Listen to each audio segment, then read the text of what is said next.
Sachez que les arnaqueurs en Afrique ont atteint un nouveau niveau dans l'escroquerie. Je vais par exemple vous prendre le cas d'une jeune fille qui s'est fait arnaquer environ 3 000 $ par des personnes qui prétendaient pouvoir lui donner un contrat de travail, pouvoir venir au Canada et lui permettre également d'obtenir un visa. Et je vous montrerai le visa qu'ils ont fabriqué pour elle par la suite, car l'évolution de laquelle je parle est bien évidemment liée au fait qu'ils arrivent même déjà à faire de faux visas pour pouvoir extorquer plus d'argent. Déjà, c'est pas elle qui a raconté l'histoire parce que jusqu'au bout, elle pensait que son visa était vrai et qu'elle allait venir au Canada. Ce sont ses parents qui étaient suspicieux, qui ont contacté des proches à moi pour pouvoir discuter avec ses proches afin de pouvoir se rassurer si cette histoire était véridique ou non. Donc, il paraît que la jeune fille n'a jamais rencontré ces gens, qu'elle discutait avec eux au travers de WhatsApp. Et eux, bien évidemment, ils lui ont fait miroiter le contrat de travail et puis son avenir au Canada. Ils lui ont demandé d'envoyer l'original de ses diplômes, chose qu'elle a faite, ainsi que son passeport pour pouvoir lui permettre de trouver un travail au Canada. Chose que je vais vous dire, c'est que même pour nous qui sommes au Canada, un employeur ne demandera jamais l'original de nos diplômes.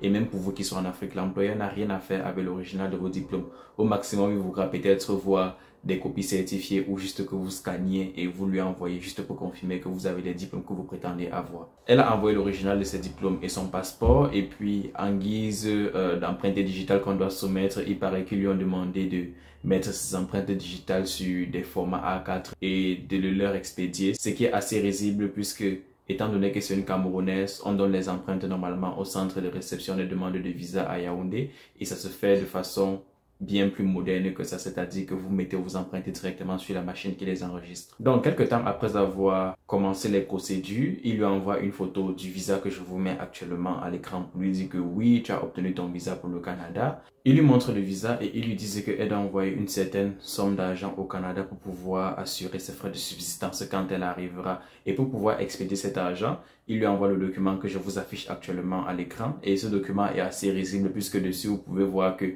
on a à la fois marqué l'emblème de la Banque nationale du Canada, qui est une banque canadienne, et également RBC, qui est une banque différente. RBC, c'est la Royal Bank of Canada.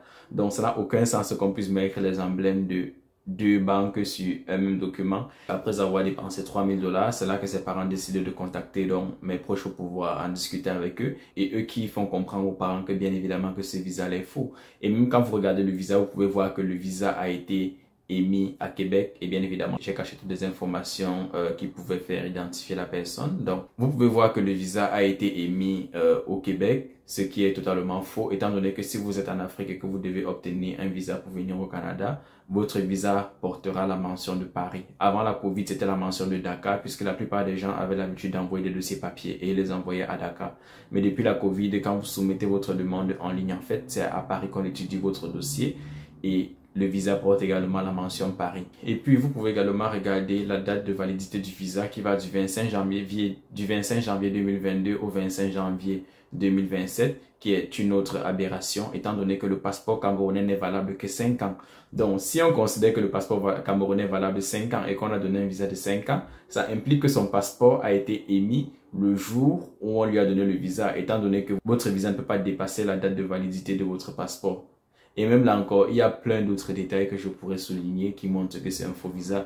Et puis, c'est pas la seule, puisqu'il y a un autre abonné qui m'a contacté dernièrement pour me demander ce que je pensais de son visa, toujours d'une agence qui est censée l'avoir aidé. Et je vais également vous montrer le visa qu'il m'a envoyé à l'écran. Et la première chose que je peux également dire, c'est que ce visa-là est faux, puisque vous pouvez voir que il a été émis en Guinée. Et vous pouvez voir comment ils ont écrit Guinée. Je ne sais pas quelle Guinée a deux N et deux E. C'est peut-être un nouveau pays qu'on vient de créer, mais il est clair que si ce pays-là en Afrique, ce visa devait porter la mention Paris. Et je ne veux même pas essayer de regarder les autres détails. Une chose, c'est que même quand vous passez par une agence pour vos démarches, essayez de faire vos propres recherches pour ne pas avaler tout ce qu'on vous dit. Et si jamais ceci ne servent pas au mieux vos intérêts, vous allez au moins pouvoir le savoir et au moins prendre les prédispositions pour pouvoir vous protéger au mieux.